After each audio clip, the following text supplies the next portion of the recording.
তো শুভ দুপুর। আজকে হচ্ছে রবিবার। রবিবারে রান্না বান্না হয়ে গেছে, এবার খেতে বসবো। খেতে বসে পড়েছি, ভাত বাড়া হয়ে গেছে। তো চলো দেখিয়ে দিই কী রান্না বান্না করেছি।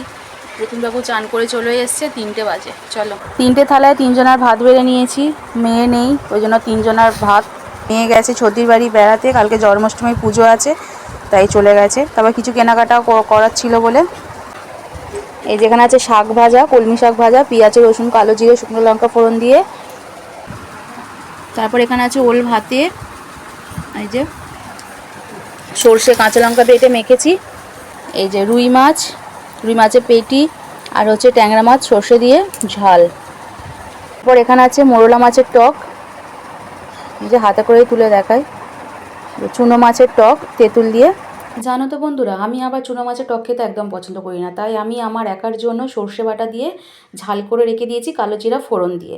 ওই যে একটুখানি বড় সড়ো যে মাছগুলো ছিল, তাই বেছে বেছে নিয়ে আর ঝাল করে রেখে দিয়েছি, কারণ চাটনি একদম পছন্দ করি না, কী করবো বলো। আর এখানে করেছি ট্যাংরা মাছের ঝোল, রাতের জন্য করে রেখে দিয়েছি, কারণ সপ্তাহে একদিন ছুটি পাই, সেটা হচ্ছে রবিবার বিকেলবেলা।